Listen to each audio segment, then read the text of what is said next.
name is Noala, and today we will be doing a leg workout. It's Monday, so let's get started. Are you ready for today? Yes, of course I am. Let's get this done. I know you are awake and you are ready for me. Of course I'm ready for you. By the way, just before we start and as you're waking up, have you tried the Jerusalem routine? I don't even know if I get it right, but it's something like this. Jerusalem, you know. Yes, so if you haven't practiced, please try and listen to the music and just try and do it. It's a simple move. I think it's a joyous move, and of course I did my routine some time back, but for now let's get working out. Yes, let's get working out. We have our normal setting. We need a stool or an elevated surface somewhere you would step on, and we need our 2 water bottles. If you can get your dumbbells. My name is Noala of Evolve Health and Fitness. I will put a timer, right? I'll put a timer for 30 seconds as we wait for all the people who've not set up to set up. And thank you so much for your feedback so far. Thank you so much for your feedback. And our timer is gonna read 30 seconds. Setting now. So we're gonna do 30 seconds setting now as we wait for everyone else, and of course just warm up, stretch out, and get ready for the workout, right? Get ready for the workout. Jerusalem. Oh my goodness, I enjoy doing that jump, but for now we are going to warm up. We're going to warm up with something else. Alright, our time's up, and I hope you have gotten your water bottles, you've gotten the elevated surface, and if you had prepared everything, I hope you tried the moves with me. I'm not so good with movement, but I try with my life. Alright, we're going to warm up with jump squats, touching your ankle, legs together, legs apart. Remember, if you're not able to jump, it's okay. We say what you do is that. And that when we're warming up and for training legs, we want to make sure these joints here are ready for our workout. So we're going to do 15 times 3. Are you ready? 1, 2, 3, and go. 1, 2, 3, 4, 5, 6, 7, 8, 9, 10, 11, 12, 13, 14, 15. Well done. Our rest time is 30 seconds. I hope you have your water with you. Starting now. So walk around and breathe in. Walk around.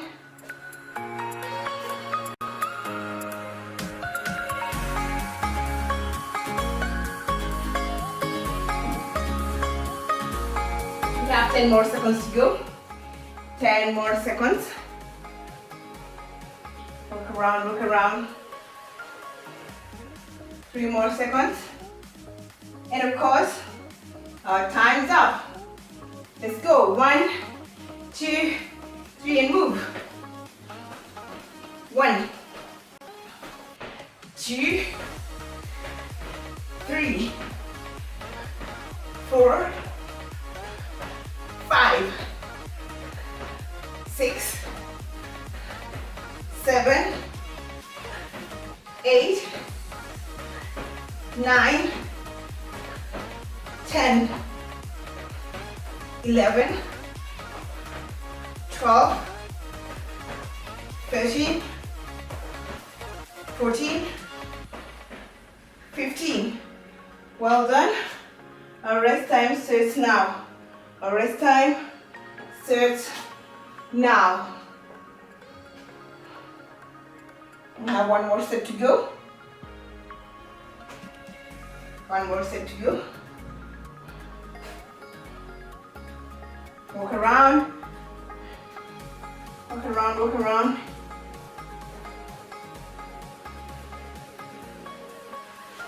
And our time's up.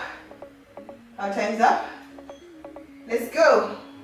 1, 2, 3 and move. 1, 2, 3, 4, 5, 6, 7, 8, 9, 10, 11, 12, keep going, 13, 14, 15, well done.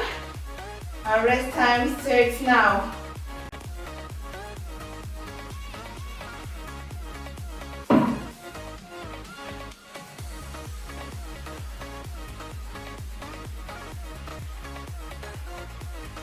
Walk around, then sit down, sip some water.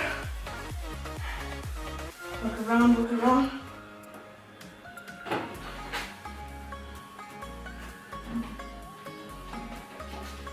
You can even put it somewhere there. Our time's up. So we're going to do step ups. We're going to go all the way up and down. So if you can't go this high, it's okay. You can get a lower step. If you can go higher, why not, right? Because the point is to put pressure on this leg and use weight to propel yourself up. Now, if you have done this before without weight, you can pick your weight and let's use the weight to propel ourselves all the way up. Are you ready? Let's go. 1, 2, 3 and move. 1. Don't step using the other leg. 2, 3, 4, 5, 6, 7, 8, 9, nice and slow, go down slow, 10, 11, 12, the other leg, let's go, 1, 2, 3 and move, 1, 2, 3, 4, 5, 6, 7, 8, 9, 10, 11, 12. Well done if you did that with me. Well done. Our rest time starts now. Our rest time starts now. Our rest time starts now.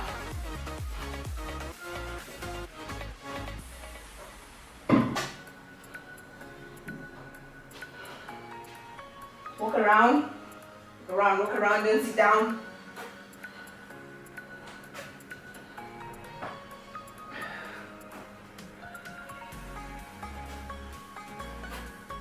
Walk around, and our time's up.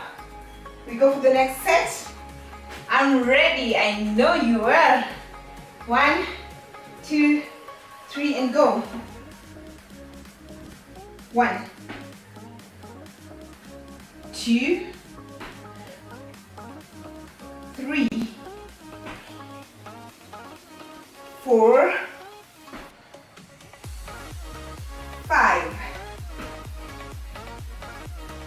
6, 7, 8, 9, 10, 11, 12. The other side. Let's go, let's go, let's go. There we go. 1, 2, 3. 1, 2, 3, 4, 5, 6,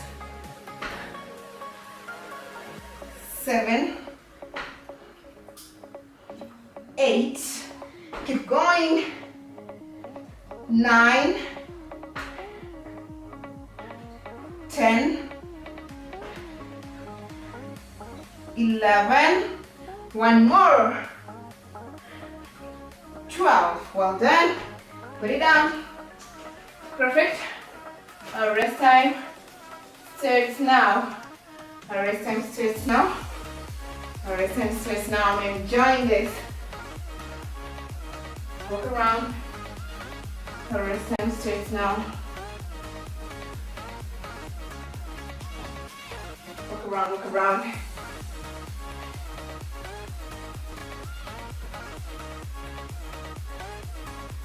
Time's almost there. 5 more seconds. 5 more seconds. And time's up. Last set of that workout. Last set of that workout. 1, 2, 3, and go.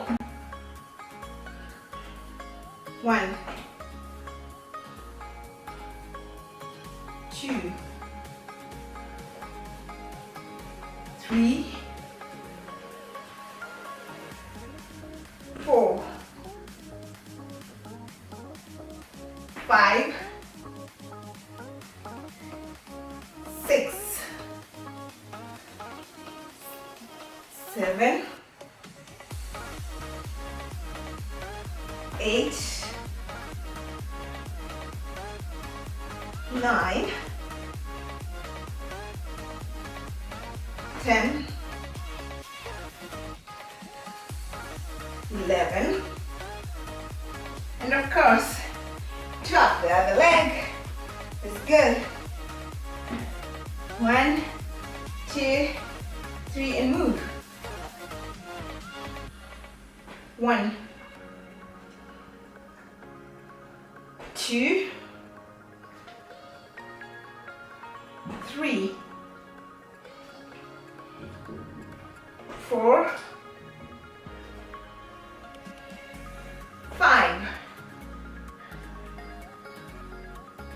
6,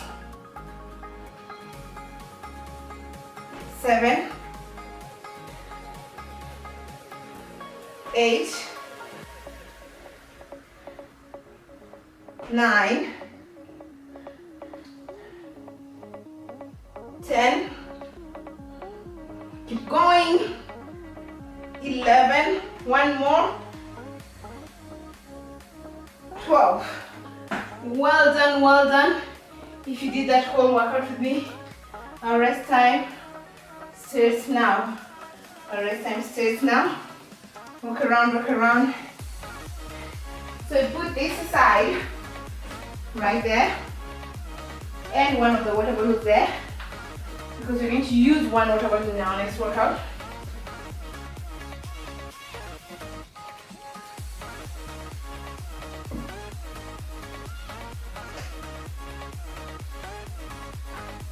Three more seconds left. And our time's up. So, in our next workout, we're going to hold the water bottle here and squat with it and press. Squat with it and press. Then when we get to 10, we're going to hold it here and just do that for 15. Yes, yes. So basically we're going to do 25 squats and we're going to do 25 squats in total. But The first 10 are squat and press. Are we together? We're going to do that times 3.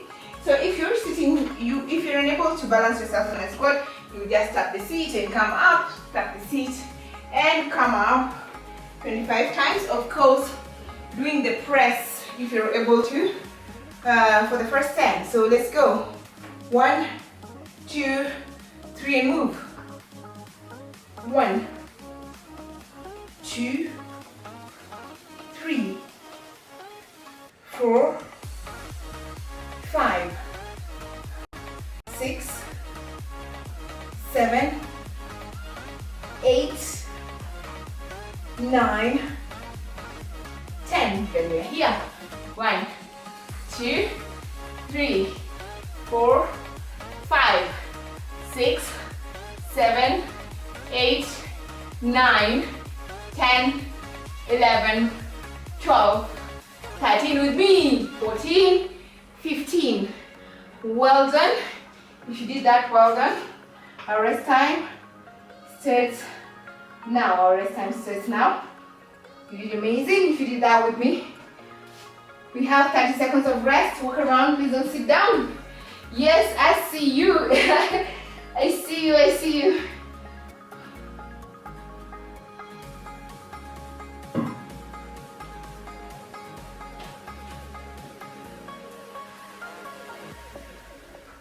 Walk around, look around. All right, our time's up. Our time's up. Let's go for the next set. Remember 10 squat and press, then 15. Just bouncing there without coming all the way up. 1, 2, 3, move. 1, 2, 3, 4, 5, 6, 7, 8, 9, 10. 1, 2, 3, 4, 5, 6, 7, 8, 9, 10, 11, 12, 13, 14, 15.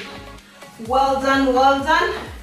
Our rest time starts now. Our rest time starts now. Walk around, walk around. Our rest time starts now. All right, all right. Walk around.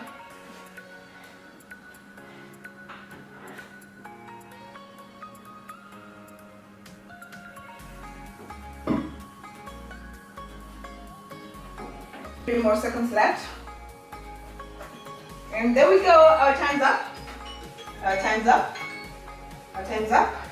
Last set of that workout. Last set of that workout. Are you ready? Of course you are. Let's go. 1, 2, 3. Squat.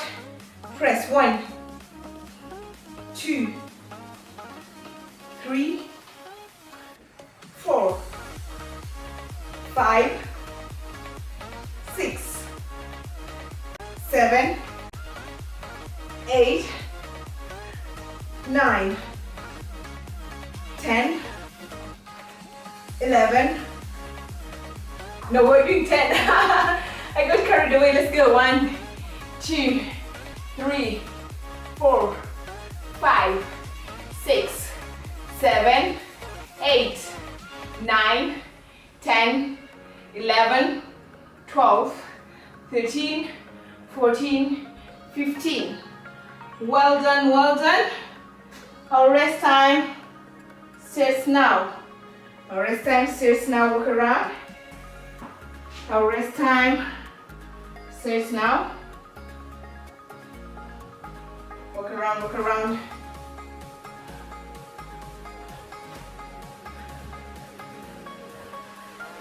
Walk around.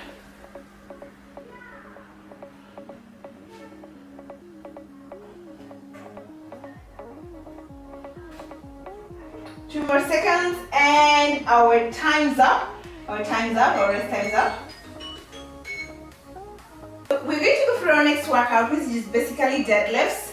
Deadlifts, you get to bend. Make sure your backbone is locked to secure your back, and go all the way down. Now, I'm bringing this at the bottom because I want to increase my weight. Let me just try and make sure it's secure. I don't know if I put it across, if it will leak. I hope not, because I want to hold the 2 bottles. But if you have, you can use a packet of bunga, you can use anything that will give you weight, but I want to hold them like this to give me more range, because when I hold them upright, I get to go a shorter distance. So we're going to do 15 repetitions times 3. So 1, 2, 3, 4, 5, 6, 7,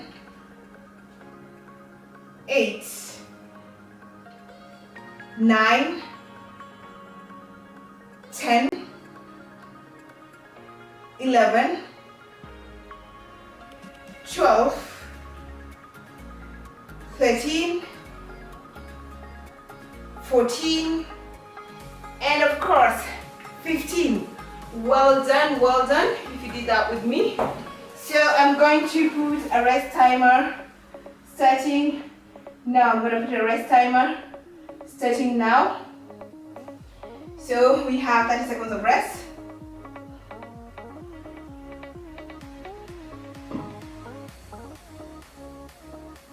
Of rest.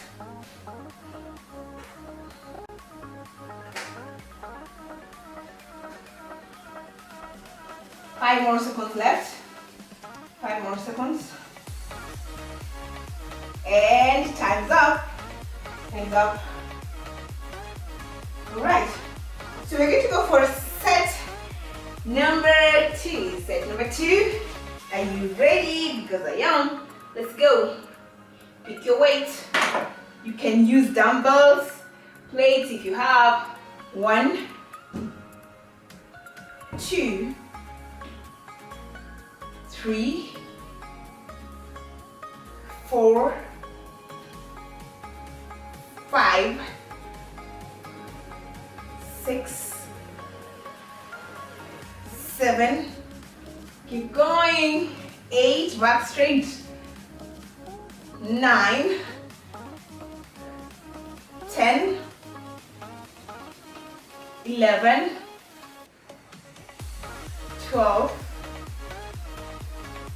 13, 14, and of course 15. Well done, well done, well done. Our rest time starts now. Our rest time starts now. Our rest time starts now. Walk around, walk around, walk around.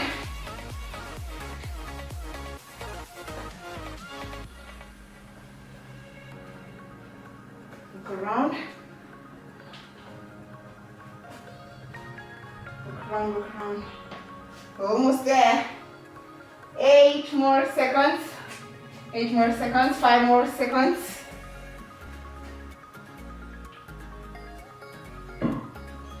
And our time's up. Our time's up. Let's go. There we go.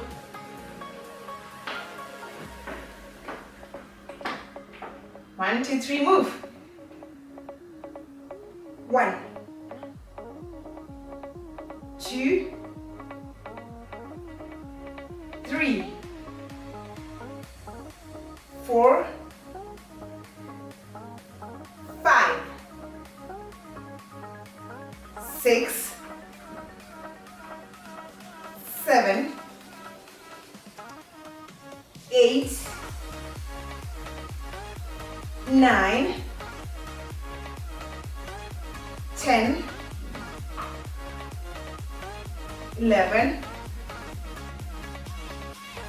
12, 13, nice and slow, 14, and of course 15. Well done. Well done if you did that with me. Well done, well done. Walk around, walk around. So we have like 2 more minutes Please do not feel limited by the number of workouts we do here or the number of repetitions, but at least it's a good workout to be able to start your day, take control of your day, and just get energy, right? And we are thanking NTV for giving us a chance here on Tizi Nyumbani, and thank you for always joining me in this session. So we're going to do a killer finisher. So we're going to do landline squat as our finisher, but basically because also so that we are able to put in a little more. So we're going to do a set of 12, right? So you'll do this with me, lunge, and squat. Are we together? You can hold your hand like here, you can put it there, you can put it anywhere that you feel safe for you to balance. So let's go, 1, 2, 3. Just one set. 1. Go with me, 2, squat and lunge. 3, make sure your knees are going down. 4, 5, 6, 7, 8, 9, 10, 11, and of course 12. If you did that with me, you did an amazing job. Thank you for joining me here at Tizi Nyumbani. My name is Ivinoala of Eval Health and Fitness, EVEAL, on Instagram, Facebook, or Twitter. You can hit the follow button. But for now, let's go out there and kill it. Have a lovely day. Bye-bye.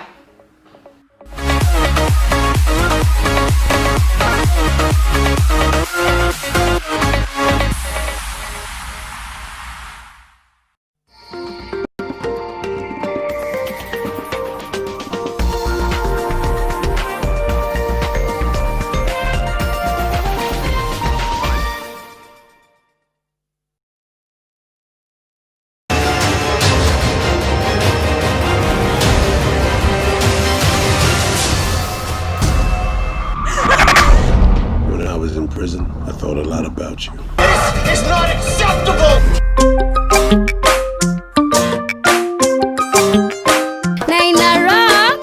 We know you love milk, and now there is milk that loves you. With Gold Crown lactose-free milk, you can enjoy the richness of natural cow's milk without any of the digestion discomfort. Gold Crown lactose-free milk that loves you.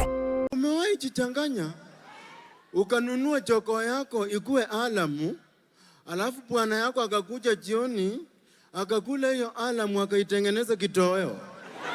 Kuna karembo hapa kananiangalia kameshaka, kamecheka mpaka lipstick huko imeisha. Anacheka na mdomo ya chwati.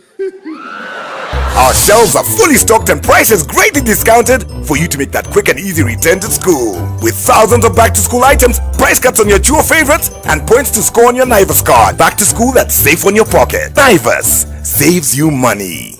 Mix of the Week in association with Airtel. Don't charge my energy.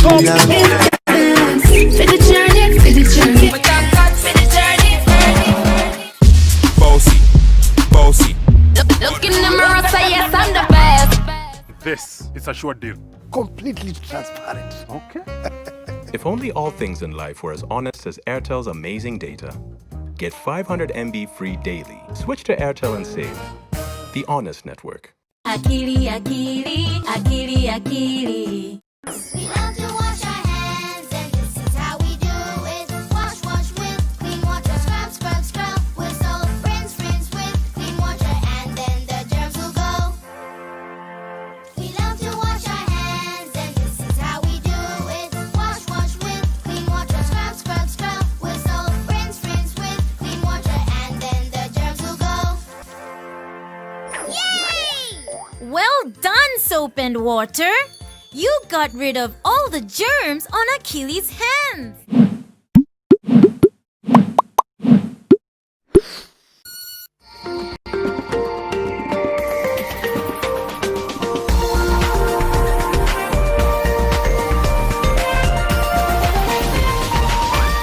This is NTV.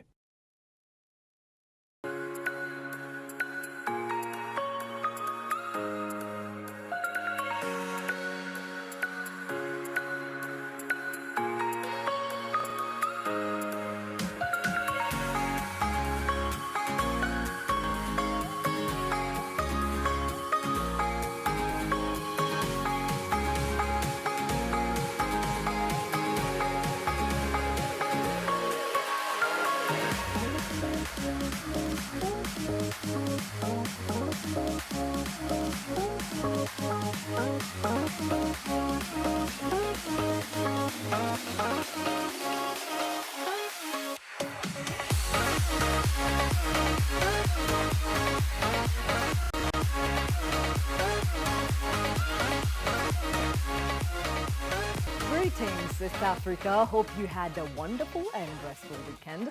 This is Your World, and today we focus on one of the underlying conditions that has been said to cause severe COVID-19 disease. I'm talking about HIV. We speak to those who live positively with HIV and also hear from experts in the field to understand their experience, especially during this ongoing pandemic. We also take stock of the strides we have made as a country in the fight against this scourge. My name is Gladys Gachanja, and this is what else you can expect on this broadcast. How has this pandemic affected those living with HIV? We find out in a few.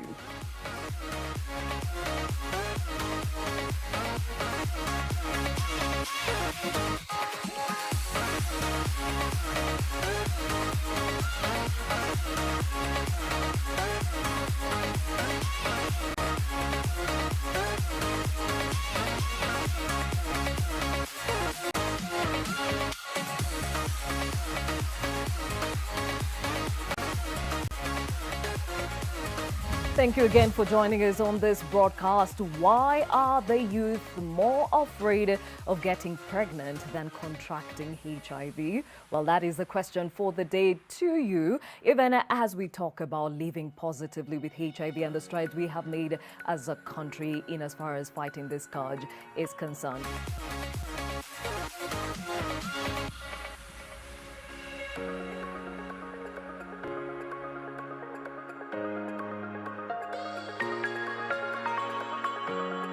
Well, that is the focus of our conversation today, those living with HIV and how that has looked like for them during this pandemic. And of course, we'll also look at the strides we've made as a country since the first case of HIV was reported in this country back in 1984. But before we get to that, let's introduce those that are joining us on this very vital conversation. We have Dr. Catherine Ngoge, who is the head of NASCOP, and that's the National AIDS Control Program. We're also joined by Nelson Otuoma, who is the CEO, Network of People Living with HIV in Kenya, NEFIC. We are also joined virtually by Doreen Mora Mochacha, who is living with HIV or positively with HIV, and she really is a loud HIV advocate. We're also joined by Victor Keruki, also living positively with HIV and also a HIV advocate. Thank you all for joining us. Now, I'll start off with you, Dr. We are living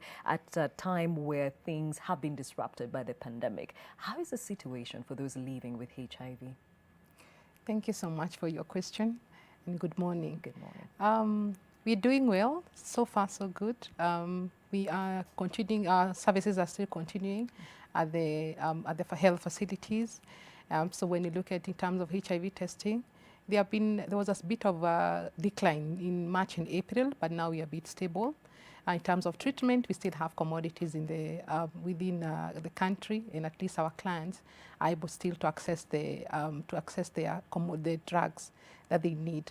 So we are stable. We are doing well. Okay, yes. And we would want to understand, for those who don't know this, why is it that they say those living with HIV are more susceptible to severe form of COVID-19? Okay, thank you for your question. It's more of, when COVID-19 came, all we know is that anyone who had any underlying condition was more susceptible to, acquiring that because of the immune system. Is it either diabetes or hypertension of any HIV virus, any pre-existing condition, you are susceptible to getting to acquiring COVID-19. But the ones who are HIV positive, the ones, for example, the ones who already know their status, if they're on treatment, we have, like, for example, adults, around 96% their virus suppressed. So at least their immune is not bad. I'll be more worried the ones who do not know their status, so that means that their virus is very high, or the ones who are not on the optimized regimens. That means that they have not suppressed their virus. That means that their CD4 rate is not at least high; it's a bit low. Those are the ones I'll be worried about. And in the data that we have had so far in the country, for the clients who have, for the patients who have died of COVID-19, the initial data we had only 4% of those who had died were living with HIV. Yes. Okay. And Doreen, you are one of the people wearing these shoes, so you know how it pinches. What are the challenges during this pandemic? Some of the challenges during this pandemic are the issue of nutrition, because you find a lot of people are struggling to get a meal on their table, especially since COVID started. A lot of people tended to lose their jobs. So you find people are struggling. You have to choose, do I take medication on an empty stomach, or I just skip today and then hope for a better day tomorrow? And then you're not very sure how tomorrow, if tomorrow is even going to be a better day. And I have gotten a lot of messages, people telling me, is there a way we can get help? I have directed some people to places where they can get help, but still there is that gap, because you also can't reach out to everybody. And during the cessation of movement, there was an issue with access to treatment, because maybe some people found themselves in places that had been locked down, and they could not access their medication because it's their treatment day and or their day to go for the clinic, but they're not able to access medication because they're in an area that is not normally their area. So those have been part of the challenges that we have had to go through. And also there is the issue of accidental disclosure, where maybe you're living with your partner and at some point they don't know that you're living with HIV, and then they happen to see your medication or come across your medication. And that has caused, I have dealt with around 2 cases around that, and trying to tell people, just calm down, try to understand your partner, where they're coming from. But sometimes it needs a form of intervention where you're there, because this person does not understand why you have been on medication and you're not telling them that you're on medication. So they have to come to terms with that. And the person whose medication was found also finds themselves in a position where they're not able to explain why they have not been, they have never been open about their status. So it's been a little bit tough, especially during this time. And then there is the issue of now mental health. You're living with people who don't know about your status. They keep on making stigmatizing jokes about HIV here and there, and you can't. You're just trying to cope with these people, but you can't. And probably normally you're not with them. Especially this was a case that I actually addressed from a university student who is most of the time in school in Nairobi. Now, when schools were closed and they had to go back home, and now people are there saying, watu ukimwi wanakuanga sijui aje. That thing of keeping calling people watu ukimwi got to her until at some point she was like, I'm going to stop taking this medication. And I told her, you're not taking this medication because of your friends and relatives. You're taking them because you need to live a longer life. And yeah. Okay, now we'll talk more about the stigma and, of course, some of those challenges that face those living with HIV. Victor, you also are living this reality from a man's point of view. What has been the most or the biggest challenge for you during this time? Thank you so much. Some of the challenges I can't speak for me personally, but for young people living with HIV, it's been these are tough times, and most young people living with HIV who are in relationships, there's been a rise of gender-based violence, and because a person is forced to cohabit with their partner, with the other partner, and which most of the time you find that the person living with HIV has not disclosed their status to to their partner, and it gets really, really, really hard for them to take their medication, because probably if you're taking your medication at 10 p.m., probably your other person is there, and it becomes a challenge. So the challenges that right now we can say it's the cohabiting and probably the rise of people not adhering to their medication. Okay, now I'll start off with you, Victor. When were you diagnosed with HIV? I was diagnosed 2003. I was 10 years of age. We're actually turning 18 next year. Oh, wow. It's been 18 years. So from your background, is it that you were born with HIV or did you contract it along the way? Do you know? As far as I know, I was born with HIV because my mom passed on when I was 7 years old. And years later, that's when I started being sickly time to time. And I was told that I was HIV positive in weirdest manner of all. Because if you can remember back in the days, it was pretty hard. There was lack of information. And how the doctor disclosed it, he used a chart. So the chart had a skinny person and one, I mean, you can say healthy person because alikuwa ameunga kidogo. And so the doctor said that this person whose skin is person who has HIV, and they used to call it ukimwi, and ukimwi is a very big word. And he said that sasa huyu ni wewe uko hapa and you live kumeza dawa for the rest of your life. For a 10-year-old, it was too much. Yeah. Okay, and at that point, did you find out at that point that your mom had passed away from the same?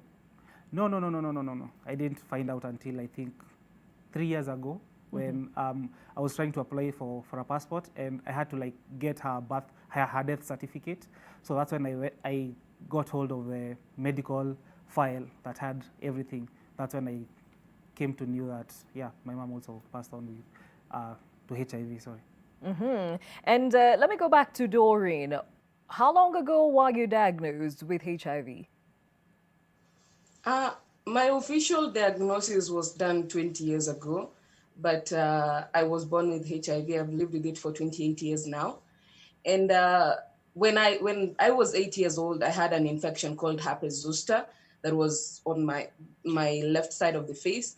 And that is when my parents took me to Kenyatta National Hospital, and I got to be tested, and they were told that your daughter has HIV, and she's going to have to live with it for as long as God allows. But according to the doctor's projection, it was I was given up to my 12th birthday.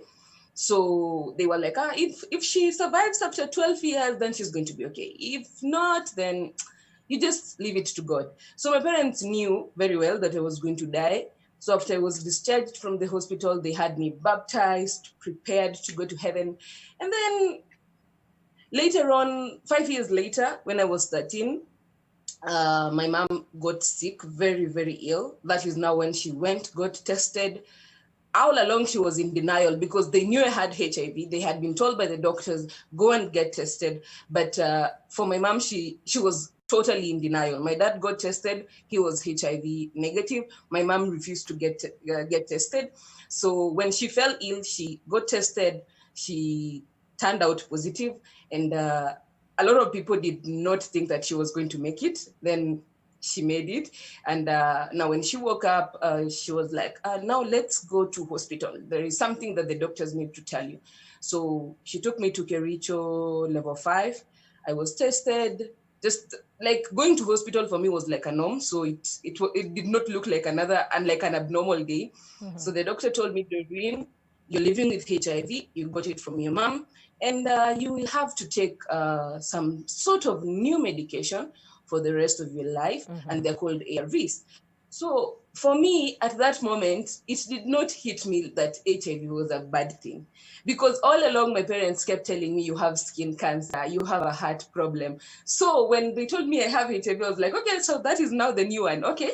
So I was given ARVs to start, because all along I was on Septrins, and then I was told, now you'll have to take this medication every day according to the time. Even the time was written on the containers of my tablets. So I didn't take it as a bad thing. In fact, for me, I took it as a very nice thing, because my mom will take me to hospital every month, so I'll have to miss school, and then after hospital she'll buy me chips, kuku, and soda. So those things made me happy. So at that moment, it did not hit me like it was a bad thing. Okay. Now, the reason why I needed to understand the background for both Victor and Doreen is because even today, access to hospital has been very challenging for some people, which now goes to deter the rate of testing and diagnosis. How does that look like as we speak? Thank you, Gladys. Definitely the HIV testing was affected, especially as I've said, between March and April, but things have been stable. However, when you look at the data between March and April, we have had that 1% reduction of HIV testing both at the facilities and the communities. But the one which has been affected more is within the community testing, which has reduced with almost 71%, you know, because amidst of the, you know, travel restrictions and meetings. But we are still encouraging, you know, clients and Kenyans to ensure that they go to be tested if, you know, you feel like you need to be tested. But as well, we have given guidances for some certain populations that the services have to continue. For example, pregnant and breastfeeding women, you know, clients who are suspected with tuberculosis or with malnutrition, or if you have any, you know, partner testing or family testing, that one we urge still that it should continue. And as well, we have moved to HIV self-testing. That you know, I think you know about the several HIV self-tests that we have that are accessible, especially in the public sector. It is free. But however, in private sectors, it's around 500 shillings. And so we are making it more available for the clients to be able to know their status. But there has been a decline, but we are a bit stable now. And you know, when we have decreased testing, linking to care as well is affected. When it comes to clients who are already, the people living with HIV, the ones who are already on treatment, that has not been affected. In March this year, when we had the first case and the guidance was given by the Ministry of Health, you know, regarding to restrictions in movements and lockdowns, what we did is we gave a guidance as a Ministry of Health to ensure that we still have to have continuity of care and that they do not miss their medication. So first is the health facilities all over Kenya were urged to request for 4 months of medicines supply now within the facilities. So as we allowed all our clients to take 3 months multi-month dispensing with them. Before it was a bit restricted to clients were not suppressed and at certain age could not take the 3 months. But now we allowed them. So as they can be able to, you know, to avoid the movements, to avoid them being predisposed, and we are still learning more about COVID-19, yes. And then what has happened is most of clients have utilized that, you know, call it differentiated service delivery. But as well, we have something else called community ART groups, whereby within the facility you'll have like a team of 12 or 15 of people living with HIV. Then they'll have the team leader who will go to the facility, pick the drugs on behalf of the, you know, of the other clients and go and give them within the community. So you see, it reduces, you know, the movements for them and predisposer. And then as well, you have something else, another track, a model called Fast Track, where clients will come directly and pick their medication and just go home without having to line up a lot. However, the clients who need clinic appointments, they still continue to access, you know, the healthcare workers within the health facilities, but the clinic appointments are staggered, you know, so as you do not have clouding within the health facilities.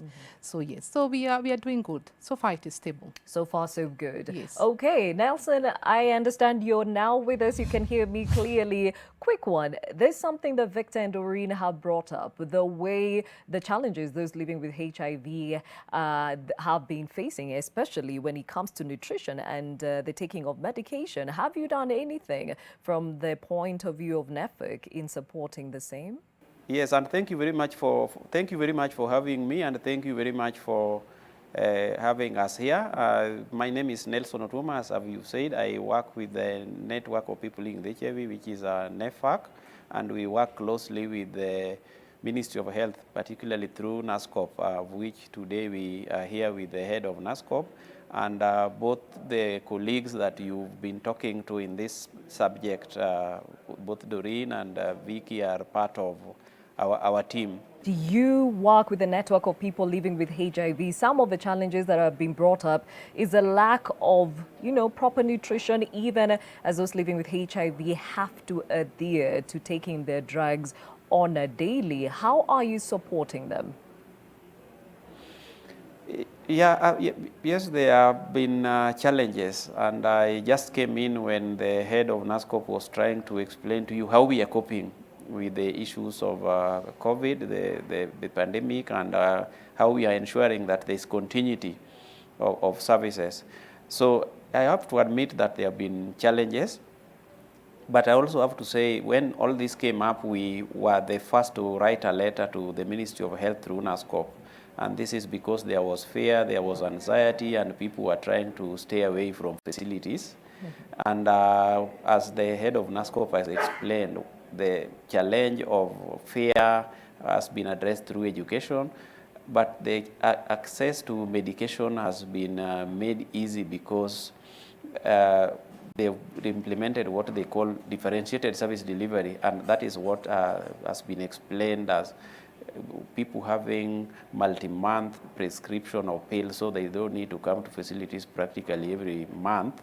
And remember, in this country, we have over 1 million people who present in facilities for HIV drugs. That is a very huge number and would result into crowdings. And easily we can give the example of Mbagathi. Mbagathi, ordinarily, if there is no COVID, you go there, you see a lot of crowd. So to solve that problem is the letter we wrote to the Ministry of Health to give for longer periods of time so people don't come to facilities more often and avoid crowding. Okay, and for those that are saying their social economic status has greatly been affected, so even getting proper nutrition is a problem, how are you supporting them? Yeah, actually that is also a big problem.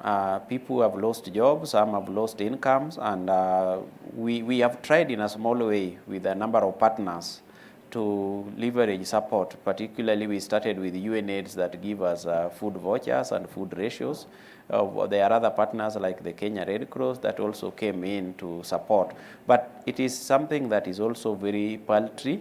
We have also linked our members with the social protection, the support that the government gives through chiefs and social protection committees. The challenge with that is only those who are open of their status who are going there, because the chiefs really want to know your vulnerability. Why are you vulnerable? And of course, not everybody who have HIV may be vulnerable. Only a few of them may be vulnerable, particularly in urban informal settlements and villages. So that is a need that is there because people need to eat properly when they are on medication, and we continue to hope that it can be expanded. We have also put a request to NASCOP to help us talk to partners like the World Food Program and UNAIDS to expand that. Okay, now Doreen, it has been said in quarters that HIV and COVID seem to sound like relatives in as far as how the messaging is being done around them and of course the stigma around it. Speak about the same. So part of the problems we have with HIV in the HIV response is stigma and discrimination. And we have seen that a lot all along the years, especially with the stigma for HIV. You know, the way Victor said that he was shown two people on a chart, one was thin and the other one was healthy. Those are still issues that keep coming up. Like every time I say I am living with HIV, because I do daily posts on my social media handles, and I say I am living with HIV, I give some encouragement and all that. And people are like, you don't look like you have HIV. Some people say I am actually paid by the government to say that I am living with HIV. And then they like, it's all about, even when I have actually taken my treatment live on social media, but still people keep insisting that those are not ARVs, those are just Panadols or some other form of medication, but they're definitely not ARVs. So with this challenge that HIV must have a look, it's the same way that people keep looking at COVID. People look at you, if you're coughing, then you're probably susceptible to having COVID. But if you're a normal person with no symptoms, then they're like, probably this one is okay. So the thing is, we have to know that none of these viruses have a look. They don't have the way they look like. So you wouldn't look at a person and say, this one has HIV. You wouldn't look at another person and say, this one has COVID, because they are coughing, because definitely they might be coughing because they have a flu. There's always been flus even before COVID. And also the issue about the messaging. A lot of people tend to think that, are still stuck with the mentality we had in the early 2000s, that ukimwi unaua. And people know that HIV is a death sentence, and you can't change that mentality because they already know that HIV kills. And it's something that even as we were learning through schools, we were told HIV is a bad thing, it kills people. So don't get anywhere near it. The same thing applies to COVID. People are like, no, I get COVID, I die. That is a death sentence. Yet we know people who have recovered. Now you find people who have come out and said, hey, I had COVID, but now I am fully recovered. And they're like, no, you did not have COVID. Your treatment, why is it that your treatment, your recovery process was shorter? Why is it that you don't look like you're sick? Why is it that you're not doing this and that? Like, we expect a particular thing from someone because of what we have had. So I think mostly this stigma and discrimination comes through because of the misconceptions and myths around both viruses. And we tend to listen more to a lot of conspiracy theories and things that we believe are true, yet they are not true. Okay, and Victor, seeing that you're the one who was shown the two pictures and you were so young, at some point it caught up with you exactly what the doctor was trying to insinuate. How did you deal with that? Because I can imagine you were fearful, right? Yeah. So at first, I can say it was a lot. It was a lot to take, but when it caught up with me, I was around 16, 17. That's when the teenage life starts to kick in, and that's when I started to think through where do I want to be in the next probably 5 to 10 years. And my plan was like finish high school, go to campus, get married, have kids, final. But looking at my status living with HIV, I was like, so because I have HIV, I can't really have kids, and I can't really like build a career because I have HIV. And that's when I started like not being serious to my books, to my friends, and I started secluding myself. So I was an indoor person most of the time. And when I was asked, "Mbona utaki nje, mbona uchezi na sisi?" like, nah, it's not my thing. My thing is just being at home. It was challenging. Okay, and how did you overcome that? Well, it comes to a time that you have to teach yourself how to live with someone or something. And when that time came, I was like, so this thing is here to stay. Hakuna time itafika that itaisha. So it's me to just love myself. If I want to be loved, I must love myself. And that's when I started going to support group. And support group really helped me to like start now like coping with living with HIV. Okay, and Dr. Harry, just listening to both Doreen and Victor, the messaging around HIV is very critical, but we have seen over the years, especially recently, we're not seeing much of it going on. Why did it stop? It hasn't really stopped. It's just, I think we have really saturated the information, the public, but as well, we have a lot of advocacy and communication still going on, in the health facilities, and as well, we thank especially the communities who are leading now the champions, passing on the information, especially when they come out, that, even if you're diagnosed with HIV, it's not no longer a death sentence, as, he was explaining, that as long as you take your medication, you're able to live a normal life, finish your school, get married, and be an engineer, be, a pilot, whatever you want to be, doesn't stop you at all. And you can live up to 70 or 80 years old. So in communication, I think with years, like for example, for the last 30 years, the stigma and discrimination has a bit at least reduced, okay? And especially when you have had the medication, not knowing that you can live for long. When you know that if I get diagnosed today, the probability of me living up to 10 years, as Doreen said, she was given only up to 12 years, But now, if I take it, there are others who have lived even beyond that. That doesn't define your life now because they've been diagnosed positive, I think the messaging is there, and especially the peers and, the communities are really doing that. But as a ministry and through NAC, there's a lot of that going on behind the scenes, a lot of documents and as well education. Right now, for example, we are grateful to the Ministry of Education Last year we developed a teacher's guide in regarding to HIV that is going to be taught in schools, either in lower classes or even upper or even in high school, to know more about HIV, and that it should not really define someone's, being diagnosed does not define that it's a death sentence anymore.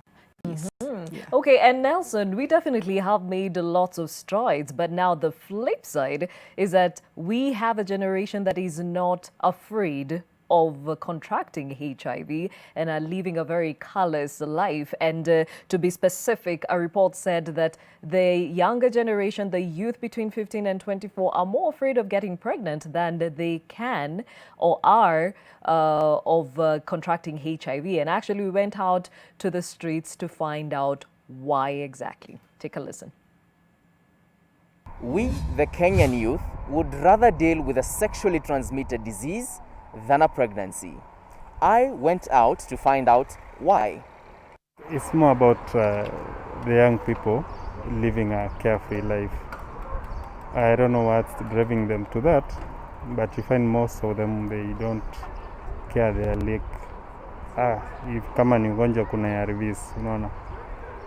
But pregnancy, they don't want that responsibility, like now take care of your baby, take care of the responsibility that come with the baby. Because a pregnancy is permanent and it will change your life, but an STD you can live with it, and you can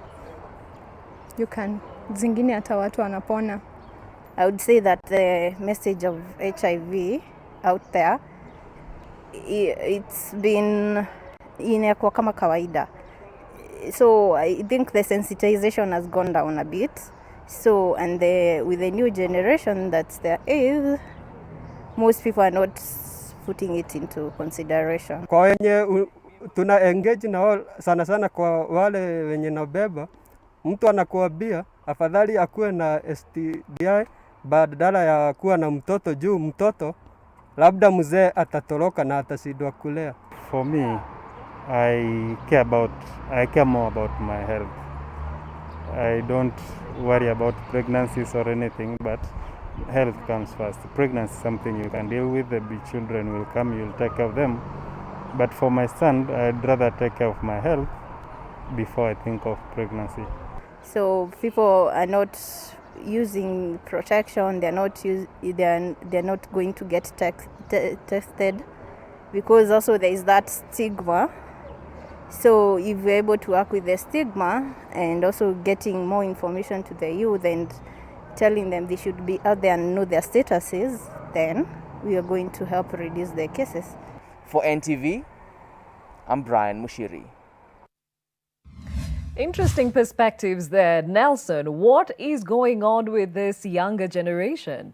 I think on my part, we need to educate people more about HIV. Yes, we have worked hard and we've made sure that we've normalized living with HIV, and it is a normal chronic medical condition, as I've said before. However, we need to advise younger generation that it is not fun having a lifelong medication. And lifelong medication, remember the inconvenience, remember also the cost to the government, even though they provide it free. If you are put on a lifelong medical treatment, that comes with a lot of issues and a lot of consequences. Mm-hmm. So we still need to educate people to understand that they need to avoid HIV at all cost without stigmatizing it. And that is the education that we need to intensify, so that we end AIDS, because even this country has a commitment to end AIDS as a public health disaster by 2030. That will end if people who are positive are on treatment and are virtually suppressed, and people who are negative are taking precaution so that they don't join the pool of new infections.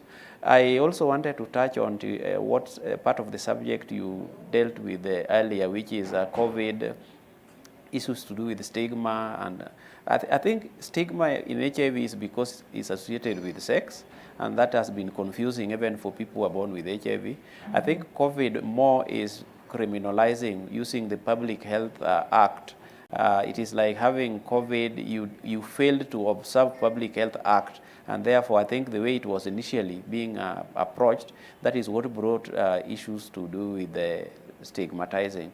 But I agree with you, we need to educate, intensify our education so that people really avoid any kind of medical condition, whether it is a flu or whether it is malaria, and particularly HIV. We need to understand that, yes, it is a lifelong medical condition, there is treatment, but at a cost that we need to avoid. So we just need to avoid new infections. And that kind of mentality has actually shown with the numbers where new infections are actually higher within this same age group. Let's hear from somebody who lives this reality. Doreen, what is your words of advice and wisdom for those that think this is an easier burden to carry?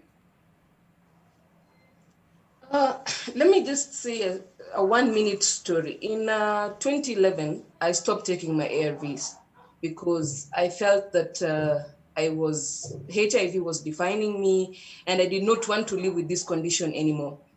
So what I did, I actually saw Babu Aloliondo on TV and decided, you know what, I am going to Tanzania, I am taking my cap and becoming HIV free. So that is what I did. And then 2 years later, I was still HIV positive after I got pneumonia and it almost actually killed me. So the doctor asked me, why did you stop taking your medication? You were told that this is a lifelong disease, this is a lifelong commitment, you have to take a medication.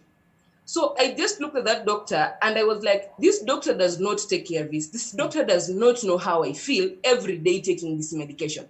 So he probably would not understand the reason why I need a cure for HIV like yesterday. So after a while now, when I later on accepted my status, I realized that I was giving HIV too much power over my life. And that is actually what led to me starting my initiative, I Am a Beautiful Story, just to give hope and encourage people that there is a beautiful life even after HIV positive diagnosis. However, it's not an easy journey. It is a journey that most of the time you're living, especially if you have not reached that point of acceptance, you're in too much denial, you want a way out, you don't want to take the medication, your life revolves around the fact that you have to take medication every day. And taking medication every day is not something that is easy. So I can tell people, if you are HIV negative, stay negative. Nowadays, we have a lot of prevention measures. We have the condom use, we have PrEP as a HIV prevention measure, we have treatment as prevention, which is now when I'm undetectable, I cannot transmit it to anybody else. But we might make HIV look like a normal thing, like something that it's fine, you can live with it for a very long time. Yes, you can, but it is a process. It is a process for you to actually reach there psychologically. So if you are able to stay negative at all costs, and always know your HIV status and that one of your partner, because at the end of the day, it is your health is your own responsibility. And if you're HIV positive, accept your status. Don't let HIV define you. And as I said, HIV is a very tiny virus. Don't give it power over your life. Very well said. And if we have Victor now, I'd like him to tell us, as a guy, we have seen the numbers saying the youth are increasingly engaging in sexual activity at a very early age. You're a young man. This was a challenging age group for you. How did you handle it? Well, you know, a support system, it's really important around a young person living with HIV, because you tend to get, you know, misinformation from your peers. Young people listen more to their peers than their adults, and lack of a better word, I can say the older generation has neglected, lack of a better word, has neglected the young people. So young people tend to seek information from either the internet or their peers. And so if I'm a young person and I want to have sex, I'll go to my other young person and ask him, like, hey, have you ever had sex? And I was like, it's okay, it's not a big deal, and So he won't give me the right information, and with the curiosity, I'll go and like probably try it. And that's when now like you find new HIV infections and other STIs and pregnancies. So it's high time that we start having conversations with our children, with our teenage boys, with even our grown-ups, our grown-ups, brothers and sisters. Okay, and Doreen mentioned the use of PrEP as some of the ways you can actually prevent HIV, but then again, there has been reports of a misuse of the same. Talk about what PrEP is for to start with, Dr. Thank you. PrEP is pre-exposure prophylaxis. That means, for example, if you are in a relationship or in a situation and you know that you are predisposed to acquiring HIV, and so to protect yourself, you take, they're still ARVs, you take them daily to ensure that you build up immunity for you to acquire the HIV virus. So the PrEP is mostly, for example, if like you are married or you are in a relationship and your partner, notice that maybe, that they are cheating or they, they're in a way that you're not the only one in that relationship, so you are predisposed to acquiring HIV in a risky, behaviors. Then you take PrEP to, to protect yourselves. That is one. Or, for example, if you have discordant couples and maybe the other partner has not virally suppressed, so a client will take it so as they do not, acquire the HIV. But as well, we know, yes, it has been misused. That there's this notion that if you take it, like on Friday, then on Saturday and Sunday, you can do all that you want, and you will not be able to acquire HIV. However, that is not true. That you need at least to take it for quite a number of time, like around 14 days, for you to acquire that immunity, and continue taking it. So as you build up that, stability to ensure that you do not acquire the HIV. So you cannot take like today. It's not like the morning pill that you take now and you're protected, the next minute. No. You need to take it for quite a number of days. But we know that has been misused. And as well, people who are taking it within our health facilities, they take it. So retention is an issue because some will come and pick, like, oh, I'm having a date, or I'm in this relationship. They take it for some time, then after that they stop. Then next they come. In fact, it puts you at more risk of acquiring the HIV because you're taking it, you're not continually taking it the way you're supposed to. So you'll be thinking that I'm protected because maybe I took it today or I took it last week. No. You have to continually take it. But also there are other measures beyond PrEP, using of condoms, condoms that protect both from pregnancy and even the STIs. But I think I want to touch on the issue of sexually transmitted infections. Now we know HIV is one of them, but we have others, especially gonorrhea, we have as well chlamydia that is there and has more effects. The consequences of having gonorrhea and chlamydia are even more worse. For example, we have some data from in one of the counties in the country that for clients who were taking PrEP, that first they were being tested for sexually transmitted infections, specifically for chlamydia and gonorrhea.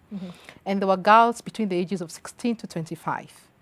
And we had around 32% prevalence of chlamydia and gonorrhea. Now, you can be able to treat gonorrhea and chlamydia. It's easy. And in fact, like for girls, it's a bit hard to diagnose because, the normal discharge, a lady normally has, you can confuse it that it is normal discharge, yet it is chlamydia or either gonorrhea. So what happens is, like a lady, you're assuming because it's not painful. However, the consequences is infertility. 10 years, 15 years after that, you are infertile and you're wondering why. But it's that infection that you got in some time back. So to these young girls between 16 to 25, they are tested for it before even they take PrEP. And remember, when someone is taking PrEP, that means that they are not protecting themselves. So when they're diagnosed, that means that even prior for them coming to access PrEP, they were already in relationships that, or sexual relationships that they were already predisposing themselves not only to HIV, to pregnancy and to other STIs. So I think that is that's one of the things that Ministry of Health through NASCOP they are doing to educate the public about other sexually transmitted infections, which have more dire consequences and know that the treatment is there. Because I think when HIV came, we focused more on HIV and forgot a bit of the other sexually transmitted infections. But we have noted with the data coming in that that's an area we need to, to address it. And I agree with Nelson that honestly, yes, this age group, especially the young ones, adolescents, we have noticed, yes, they have high new infections, especially in the country. Almost to 42% of the new infections in the country is coming from that age group. That's the messaging. But as well, they are not, us who are a bit older, the way we pass the message to them, they query everything. So we are asking them, could you come in and they are with us, help us to know how do we package this message that it's going to be appealing to you and be able to, to protect yourself and as well spread to the peers. Okay, now this conversation continues right after a short break. But before we get to the break, our question of the day to you has been, why are the youth more afraid of getting pregnant than contracting HIV? And we see you talking to us. Remember that hashtag new normal. Kipruto says, HIV is a personal mess. You can hide your status for as long as you want, but having a child is something you'll have to contend with. Explanations, and as the time goes by, it gets even worse. So yeah, HIV, it is interesting perspective, but then again, you've heard about the consequences of the same. Faith Kamene says, because we lack moral values in the society and the majority of the youth cannot fend or sustain themselves. They lack a sense of responsibility into adulthood. Babies taking care of babies only that they are baby adults. That is the harsh reality. Renee Sibo says, they say pregnancy can be seen with naked eyes. HIV, you cannot know someone has it without testing, especially if they are taking their ARVs, so they'd rather be sick than pregnant. Renee, we hear you. Another here from Isaac Wekesa, who says the cost of being a parent is more of an expense than taking ARVs, and then AIDS has no power as it's becoming weak as time goes by. Well, again, it's a double-edged sword, as Doreen made it clear. Abbas Peter says HIV you can get prepped within 72 hours and get rid of it, but pregnancy is like starting responsibilities which you are not ready for. Again, HIV is a responsibility in itself and a lifelong one. Kiprotich Mutai says, simple, just because of the shame. Pregnancy is visible, while HIV is something they have seen it as a peanut. We are not serious about life. Felix says, securing abortion is more deadly as compared to HIV, which you can manage through ARVs. Felix, that is a very interesting point you put there, but a reality. We keep taking your comments, that hashtag new normal, as you tell us why you think the youth are more afraid of getting pregnant than contracting HIV, even as we understand how living with HIV in these times, and of course the strides we've made as a country in fighting this scourge. Stay with us.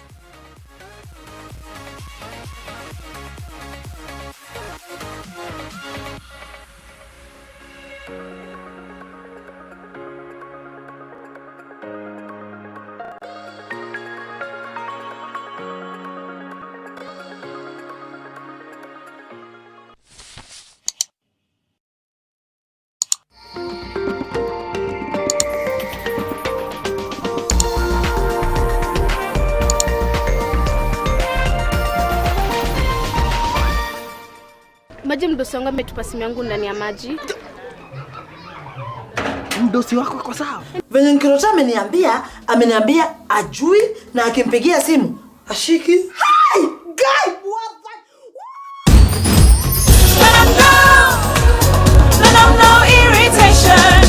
For the women who deserve more, Moped is now in Kenya and more than 40 countries. With its nylon-free surface, new Moped has unique softness and up to 100% protection. Your skin will love it.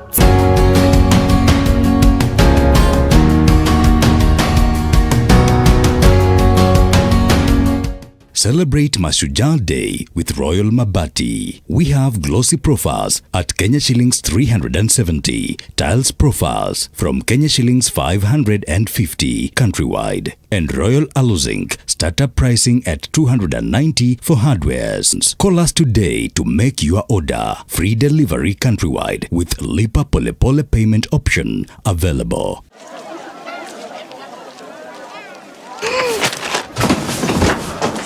Do your gums hurt? Yeah. Does your toothpaste contain sage, eucalyptus, myrrh, chamomile? Oh, that in toothpaste? Yes, try Colgate Herbal. Colgate Herbal contains nature's best herbs and Colgate's fluoride technology to give you strong teeth and healthy gums. Ah, Colgate Herbal. Let's go. Colgate Herbal for strong teeth and healthy gums naturally.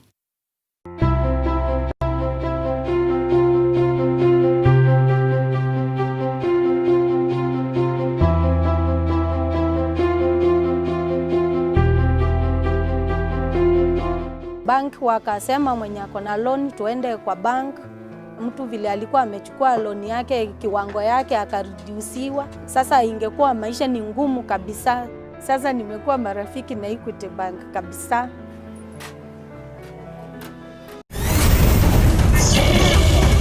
It's Anna. She's about to give birth. They rushed her to the hospital. Text the hospital address and prepare everything. I think we should bring the baby to the NICU. Baby boy Del Mundo? Let go! It's over now, Salvador. You guys really got me there. Let go of me. You're going to rot in prison. This is far from over. I'll make you pay for this. You were the one who ordered the murder of former President. I'm busy right now. Answer the question. I'm answering the question. What are you talking about? Are you serious? My client's not in the right state of mind. Are you crazy? Let go! Did you know that you can join Safaricom Sacco? Membership is open to individuals and corporate employees can also be enrolled on Checkoff. As a member, you save and enjoy affordable loans at favorable interest rates and mortgage facilities. Safaricom Sacco, empowering you.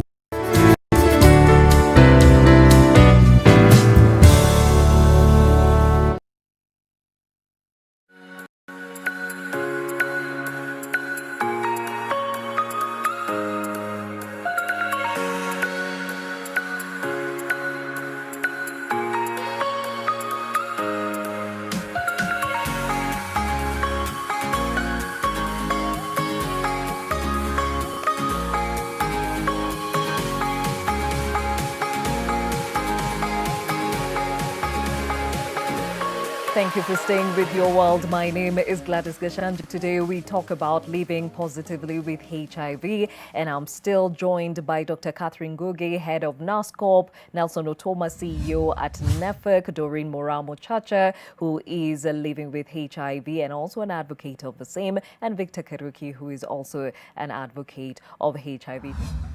Now, Nelson, there has been a lot of debate and talk and, of course, sensitization about opportunistic diseases that come with HIV. And actually, to even mention somebody and something that comes close to many who have been in the fight against HIV is the passing away of Inviolata Mboavi in end of July. And I understand she succumbed to TB, and she was actually the first CEO of NEFEC, right?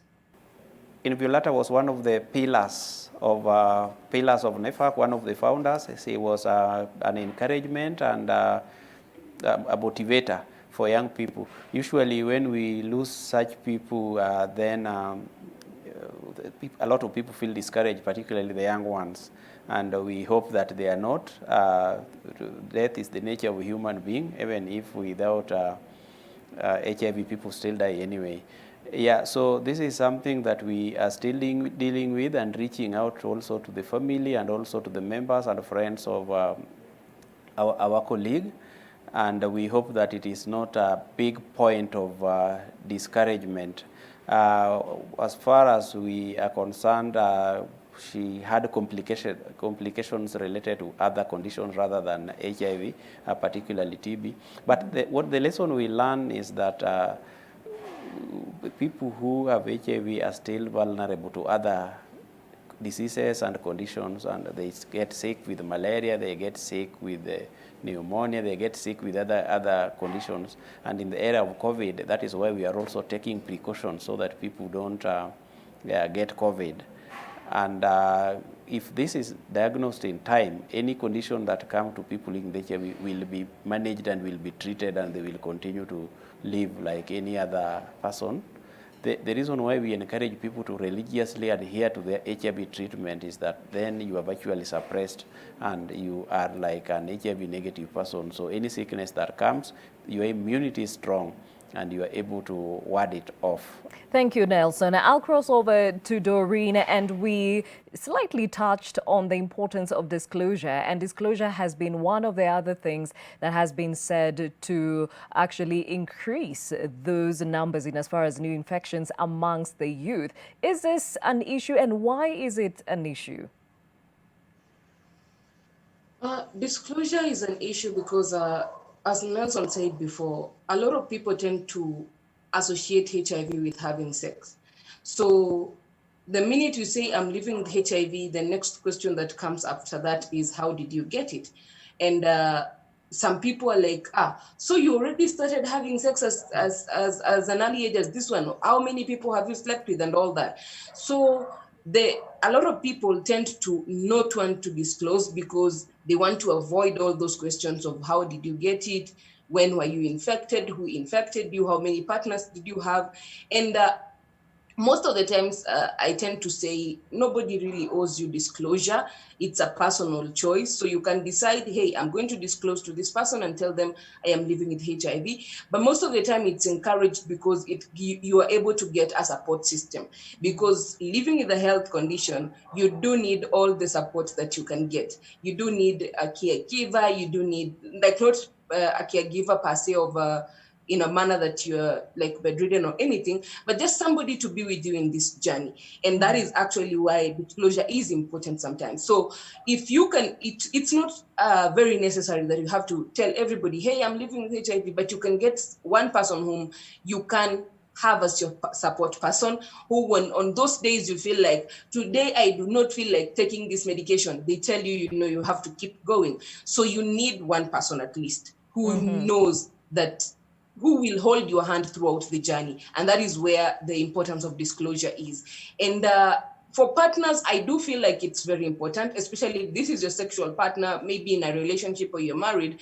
I feel like it is important for you to tell them so that they know that this person is living with HIV, and you are able, if they are not living with HIV, you're able to take care to ensure that you are taking all the precautions involved, like using condoms regularly. Because if you don't tell this person and then they find out later about your HIV status, it might not be, they might not react well to the fact that they have found out with HIV. Okay, and speaking of which, Victor, you had mentioned you have dated in your lifetime. How did you disclose, if at all? Well, it was a process. It was a process. I didn't just wake up in the middle of the night and disclose. We dated for a while, and during the dating, before disclosing, it was, we'll just meet in public place, because we're avoiding the house dates and other happening. Until when I disclosed, at first she didn't take it like normally. She had first to let the information sink.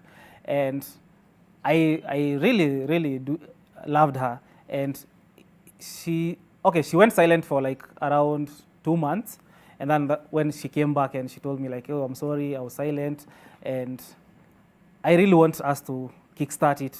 And we did it for 5 years, and unlike other normal young people, relationships do have ups and downs, and unfortunately we broke up after 5 good years. Okay. Now, interesting that we talk about disclosure, and we know the role it plays in as far as the new infections is concerned. Talk about how that is critical in fighting the scourge and even for your own personal benefit. Thank you for your question, Gladys. It is very important for you to, when one is diagnosed with HIV, to disclose their status. One is it begins the journey, as Doreen was stating it. The journey for you to, healing and be able as well to deal with the situation that you are in. One is now you are able to know how to take care of yourself, and secondly is, for as well your life to continue. Because it doesn't stop there. And the more is as well you'll be able to adhere to your treatment. And the more, if you religiously take your medication the way you're supposed to, then you virally suppress and you're able to continue with life like anyone else.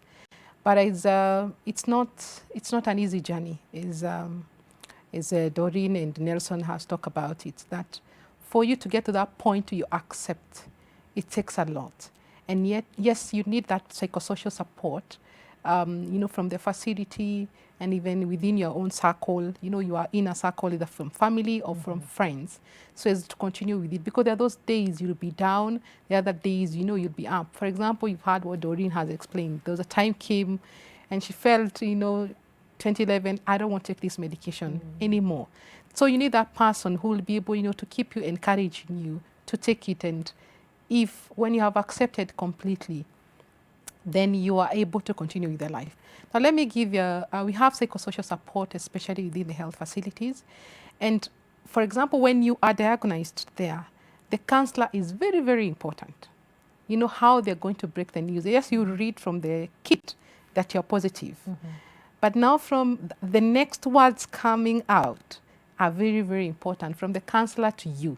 To show you, because that time you'll be bombarded with a lot of questions, with a lot of fear, that needs to be answered. Like other people have lived, other people are living with it, and this is how they've been able to get even children who are HIV negative, because that prevention of mother-child transmission of HIV. Yes. You're able to continue to have a normal family, and that is why it's very important when you're having the psychosocial support, that within the health facilities we should have the peers. Someone who is wearing that shoe. And knows where it hurts and what it needs. I found it one time, it was very important. I was in a health facility in one of the counties.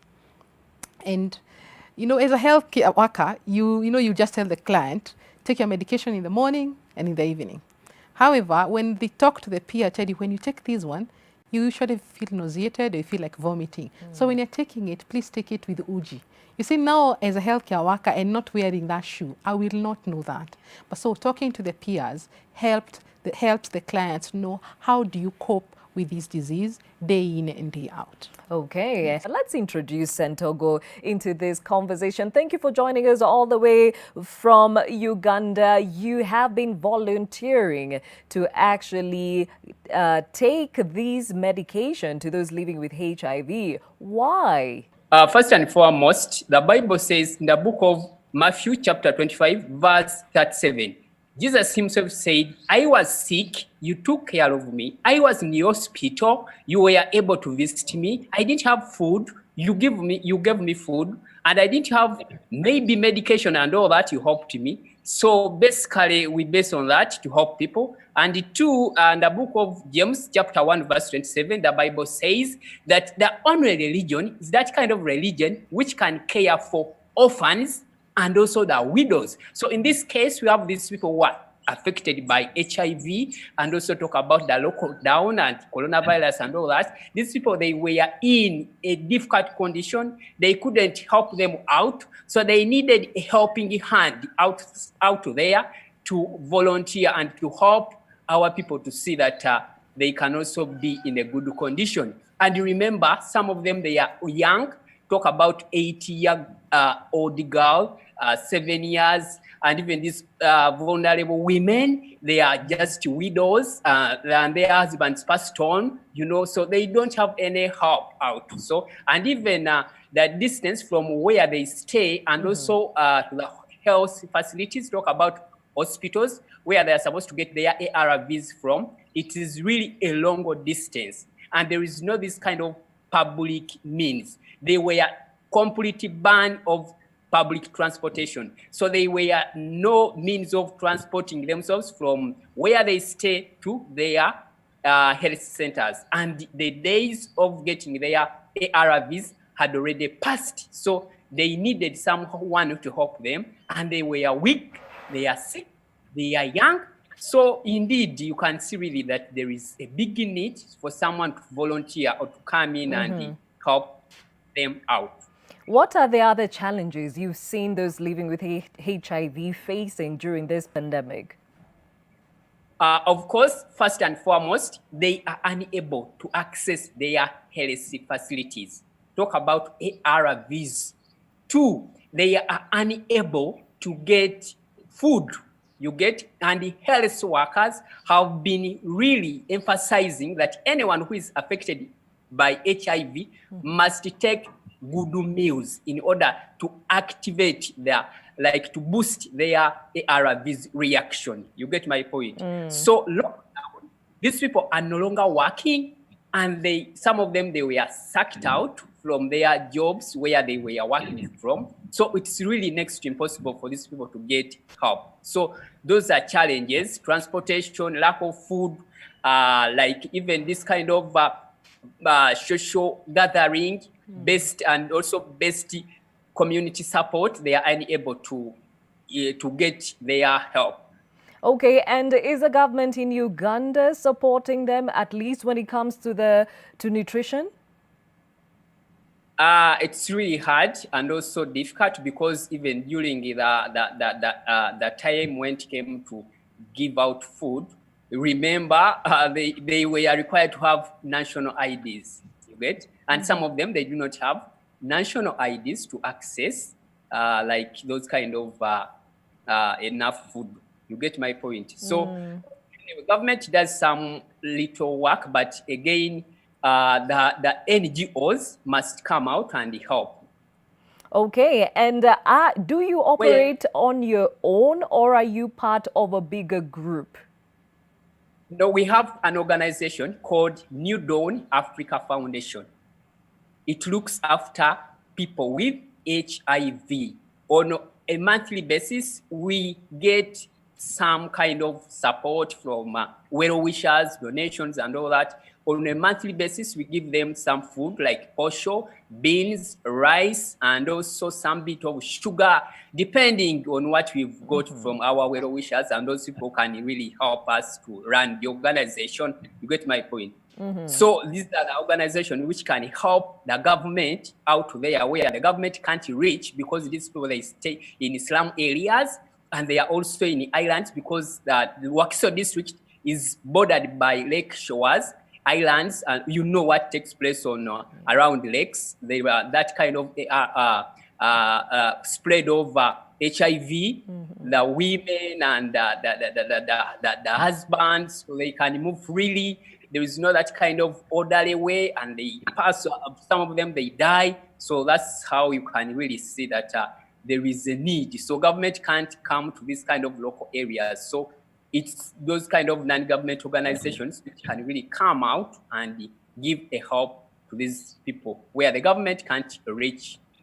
Okay, now Sentongo, we met you in season 1 of this program where you were on a bicycle actually providing or taking this medication to those living with HIV. But since then, I hear that you have been upgraded. Tell us more. Yes, I was riding a bicycle, as you can also see. This is the bicycle I used to ride and moving the longer distances. So from there, we were able to, some of our well-wishers were touched, who saw the story, and they were able to donate us this kind of motorbike, you know. So we can really move a long distance, you can also see. So some people came in after seeing that story, and most of them, they were touched, and they were like saying, how can I really help, and come in, and we do that kind of, we do together. So they were able to give me that. So at first I was riding that kind of bicycle, as you've seen. Yeah. It was really tiresome. Of someone could fall from a state of unconsciousness into exhaustion. So you feel like a lot is left to be desired. You get my point. So you sweat, you are unable to cover a longer distance. And remember, we have to travel from one district to another, almost 40 kilometers, 60. And remember, these people, they do not stay in one place. So you can find someone who's staying on another village, the other one is in another village. So you have to pick their ARVs cards from different locations. Then you take them together to the hospital and you correct each and every one of the drugs. So it was really tiresome. So now I can really thank God for what they have donated to us, motorbike.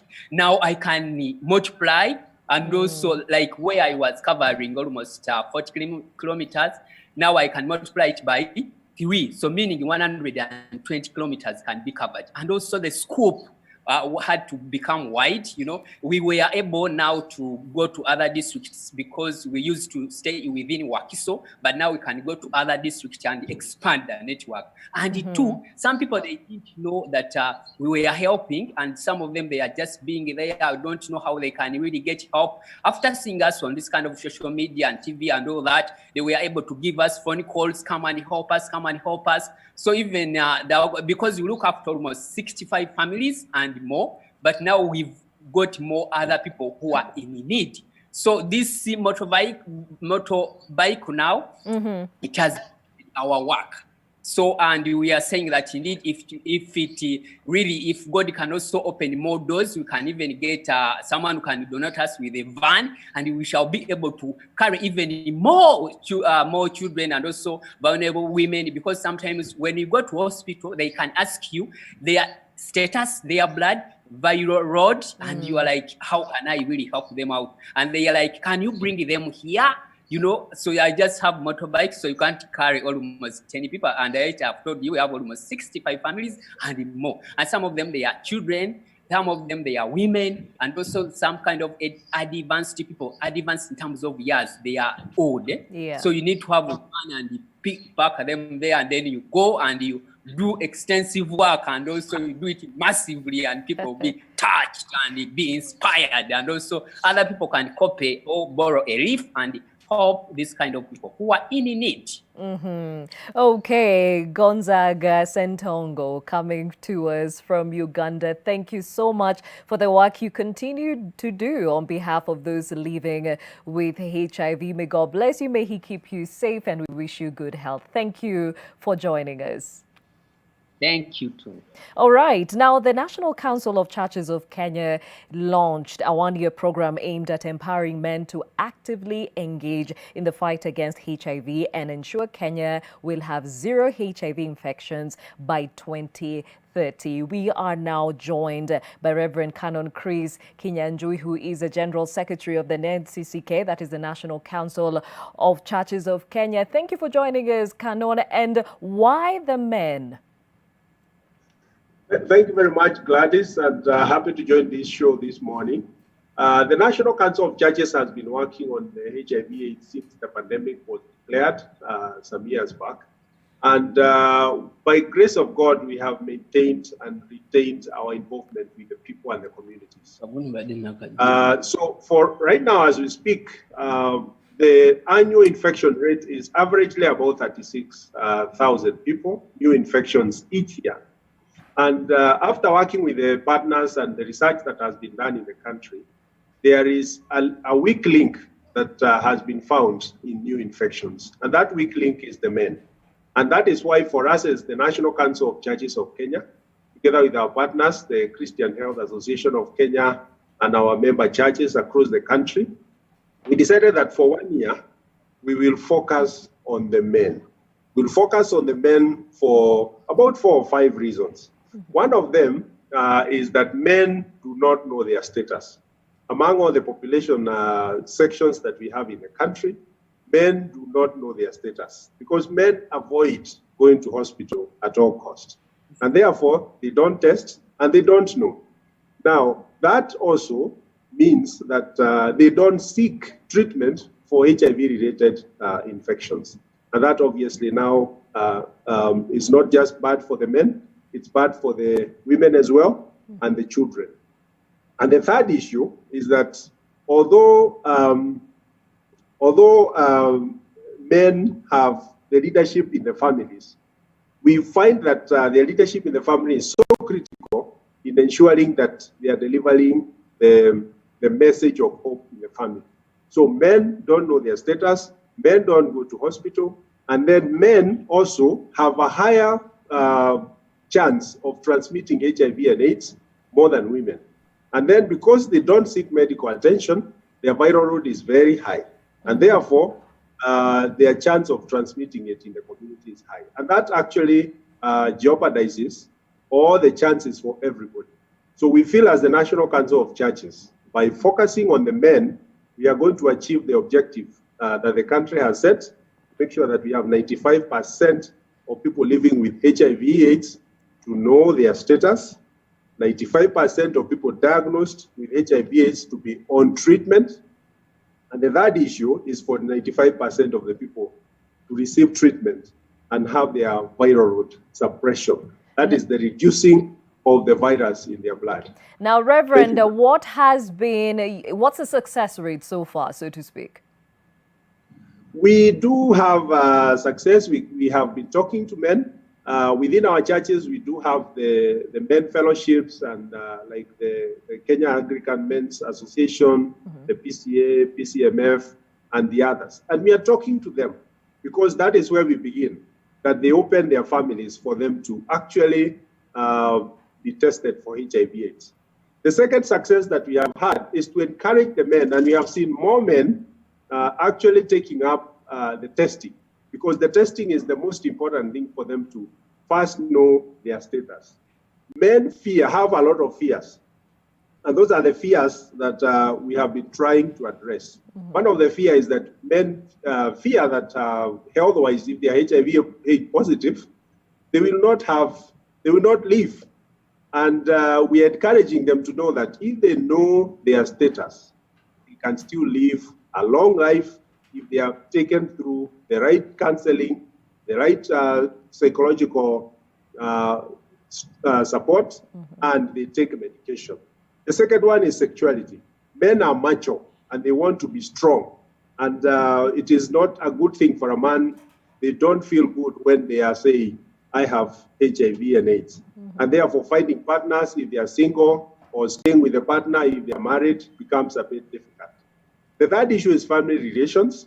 Men are the leaders of the families, and when they have the status, they feel that if I know my status and people know that I have HIV and AIDS, then I'm going to be weak. So we are encouraging them to know that by knowing their status, they will actually be strong, and they can encourage even additional people within their communities to actually go for the test and live positively. And the other one is marital breakdown.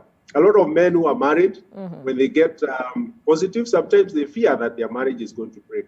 So we are talking to men as well as the women and the community to embrace these men who are courageous enough to go and take an HIV/AIDS test.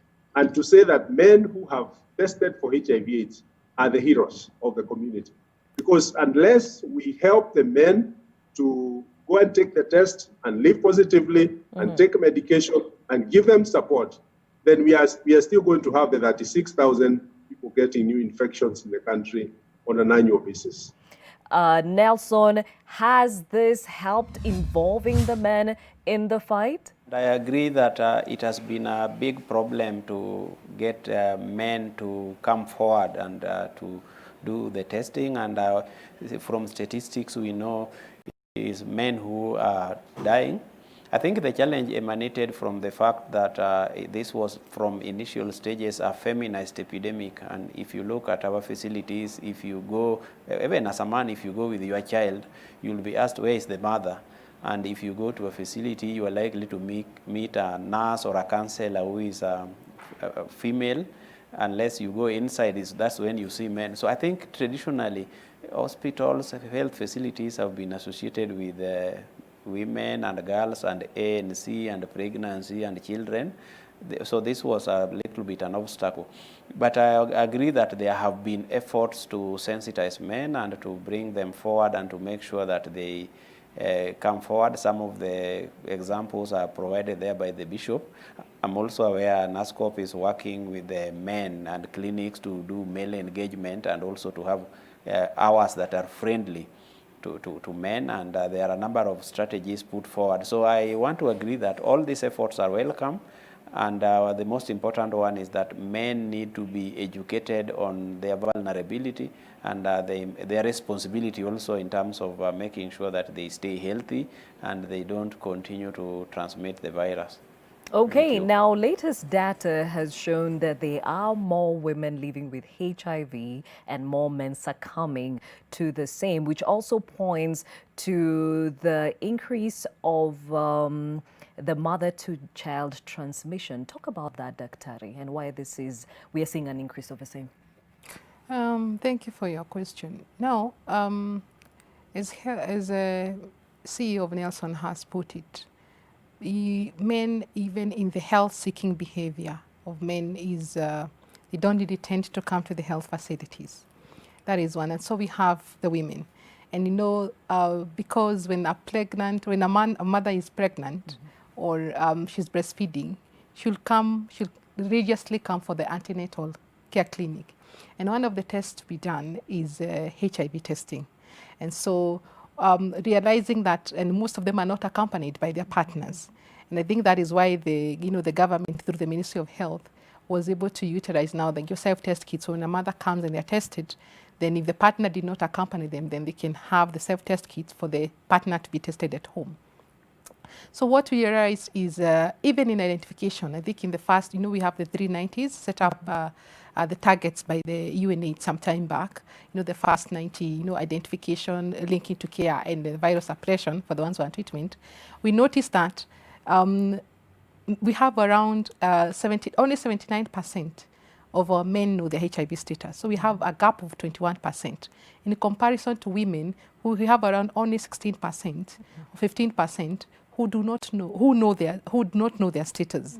So around 85% know, and it's because of that health-seeking, behavior, and so it limits. So when it comes to mothers who are pregnant or who are breastfeeding, if a mother comes to the health facility and they're tested and they found they're HIV negative, however their partner did not accompany them, so their HIV status is not known, then they go home and still, business will continue at home. That's where we have one infecting two, that if the man is HIV positive, he will infect the pregnant lady or the breastfeeding lady, and even with the child. And so we urge the men to know their status, but most of them use, like, if the lady goes to the health facility and they find their status, like, so what were you told? Negative. So even me, I'm negative. That's what they usually assume, which is not so. And that's why we are a mother who was negative, diagnosed negative, for example, in the first trimester or even second trimester, you find that trimester or during delivery or when breastfeeding or when they come now for the postnatal care, they are diagnosed, they are positive, and they wonder, but I came earlier. And in fact, to me, that's where I was drawn to the world of HIV. When in the facility I was working when I was a bit, early in the years of after my medical school, that you realize mothers, they religiously will come to the antenatal care. But then when it comes to postnatal, you realize the children are having, pneumonia now and then, diarrheas, those opportunistic infections. So I would ask the mother, could you help me with your card of the antenatal care? And they're like, yes. You give the card, it states there that they are HIV negative, that they were diagnosed that time. But the partner did not come to the facility. So what happened is, in between there during labor, during delivery or during postnatal is where they got infected. And we think, like, for example, what the canon they're doing, that urging the men, talking to them, those initiatives are really going to complement what we are doing in the country to ensure that we have men join in the fight and we achieve the last mile that we are there, because we are almost achieving the set targets of the 1990. Yes. Okay, yes. And we also touched on the fact that there seems to be an increase of mother-to-child infection, and yet this is something that we had suppressed as a country. Why? I know in around 2016, we were around at 8.5% of mother-child transmission rate in the country. However, several factors contributed to it. For example, 2017, we had a lot of, strikes, and nurses went to strike. And that one, however, we saw it like it was 1 week or 1 month, it affected. Because now you see mothers were not coming to the health facility, so they will not be tested. Some would not even come to deliver in the health facility, or even in postnatal, they would not be offered that chance. That was one of the factors. But as well, it has been a fight for, to reduce the mother-child transmission of HIV.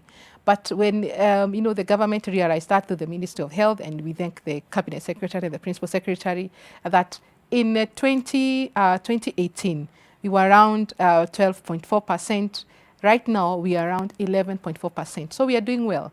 That is before, the COVID-19 came. Yes. So right now, we're a bit worried because we have noted number of teenage pregnancies. That means that they never, it was unprotected sex. So we're a bit worried that by the time we are hitting December there and January, when, we look at the data of the new infections, and there's canon say that in 2002, we used to have 106,000 new infections per year. Now we're at around, 36,000. So this year we do not know. We hope that we'll not, reverse the gains that we have done over the years. Yes. Now, Doreen, even as we bring this conversation to a close, when you see such a story, curing of HIV, does it trigger hope? And do you think this might one day be the reality for Kenyans? Yeah, it definitely does trigger hope and show that even though we are a little bit not near getting the cure, but definitely one day we're going to have a cure. And along the years, HIV has changed. HIV is not how it used to be back then when it was definitely a death sentence. Now people can live. I've lived with it for 28 years. Someone else has lived with it for over 30 years. So there is hope that one day this is going to be our reality. But until then, let's continue taking our airways. Okay, and Victor, you're a guy, you're young. Your message for those that are young? Well, you're young, and being a young person, you're allowed to quit and start, quit and start. Don't limit yourself, love yourself, and take care of yourself. Okay, and for those that are living with this condition? If you're living with HIV, HIV is not a death sentence. It's never a death sentence. And if someone dies, person living with HIV, they die of opportunistic infections, not of HIV. HIV has never killed anyone. So love yourself, and if you don't have a support system, seek a support system. And if you don't have any support system available, I'm available. You can reach me, and I'll be a support system. Okay, well said. Now, Reverend Canon, you have been standing in the gap in ensuring that you help the other stakeholders fight this scourge. Your parting shot. Thank you, Gladys. My parting shot is a message to the men. I am a man also, and I have taken the HIV test several times. And it's just like the test that we are taking for COVID. Some of us require a lot of prayers, a lot of fasting, and a lot of, encouraging ourselves to go and take the test. Please, I encourage all the men to take an HIV test and know their status. And once they know their status, I want to share their results with their partner. If they can test with their partner, that would be the best shot. And thirdly, once you know that you are positive, please take your medicine faithfully, and you shall live a long time. As you have heard from the past people who are living with HIV/AIDS, HIV/AIDS has never killed anyone. It is the opportunistic diseases. So take your medicine, and we'll pray for you and support you. Very well said.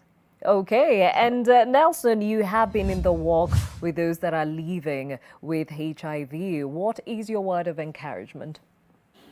Thank you very much. I think in the wake of COVID, this is the time to tell people to go and know their status so that HIV does not become your underlying condition. For those who know their status, it is time to religiously adhere to your treatment so that your immunity is strong, your body is strong. So we try very much not to be exposed to COVID, but in the event you are exposed to COVID, then you can manage. My last message on this is that HIV is not yet done. We are not yet done. So to do much to end HIV, we must ensure continuity of care. We need to test people. We need to make sure those who are tested positive stay on treatment, and it is lifelong treatment. Okay, and Dr. definitely NASCOP, working on behalf of the Ministry of Health, has been fighting this scourge way back, since 1984. Yes. We've made great strides. What else needs to be done to ensure that we hit the target by 2030? Collective effort, definitely, of all stakeholders, as we have not yet, achieved, and you have not done, achieved the 95% of the 3 areas, testing, linking to care, and the last one. And urging as well, like the other different, stakeholders, the county government, the civil society, people living with HIV, and other, donors and developing partners, that still there is work to be done. And for all of us together, if we put our heads together and be able to work as one, we can be able to achieve. But still on the same note is, appreciating the government and the supporters, like now when the donors are, most of them, the funds are dwindling, For example, we thank our president.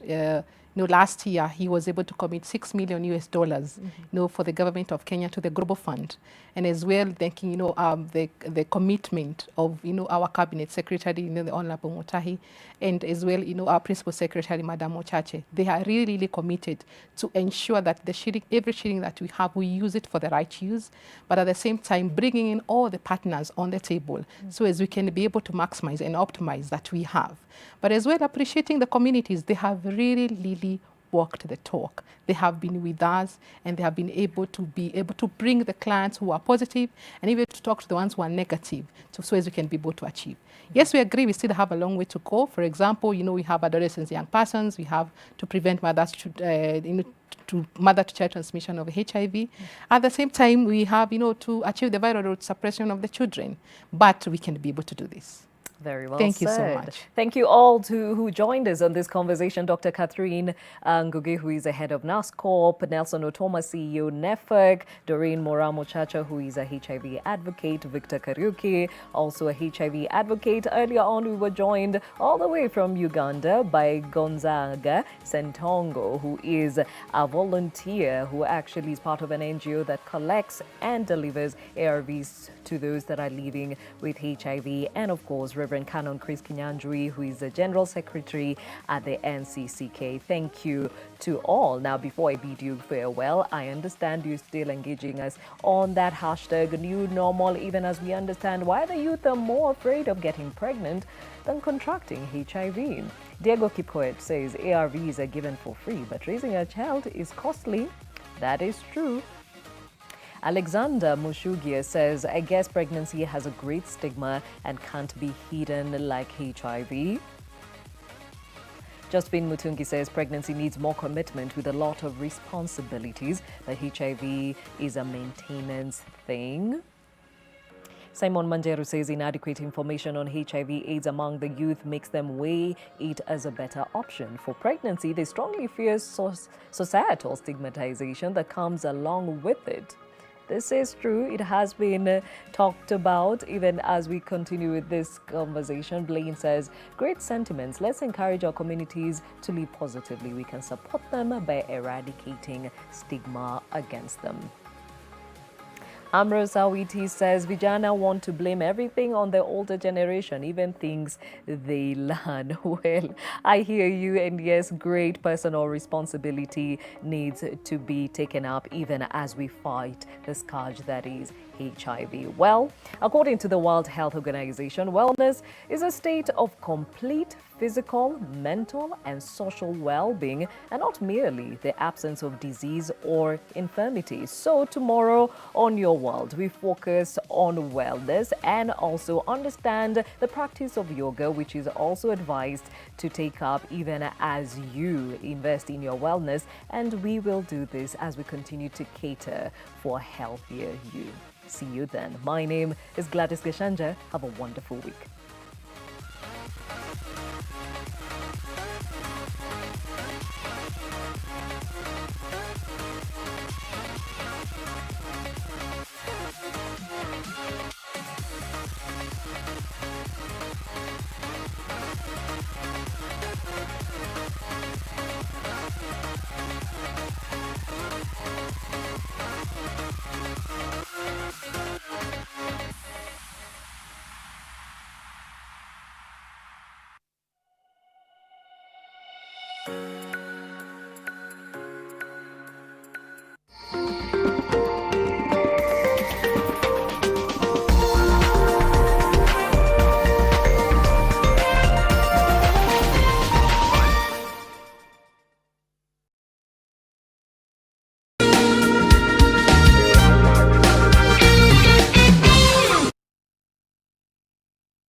I help women find independence by training them in fish farming. It's tough on my back, joints, and can cause headaches. Panadol Extra relieves multiple types of pain. If symptoms persist, seek medical advice. Hey there, friends! I know you've probably been hearing a lot about this new coronavirus, or COVID-19 as it's properly called. There is so much information out there, and there are so many rumors going around that sometimes it's hard to know what to believe.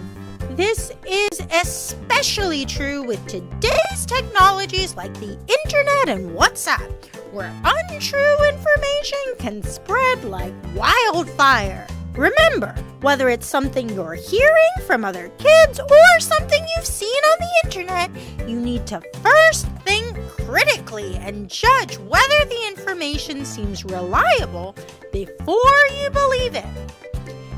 And make sure to really check if it's reliable before you share it with others. This can be hard to do, but my friends, the Ubongo Kids and Uncle T, have got a song to help you out. Information's not always true, so kids, you gotta know what to do. You gotta think before you believe something you read or hear or see. Yes, information is not always true, so kids, you gotta know what to do. You gotta think before you believe something you read or hear or see. I'm telling you, it's not easy to know what you should believe, but start by asking yourself these questions, cause it can help. Who did the information come from? Who? Think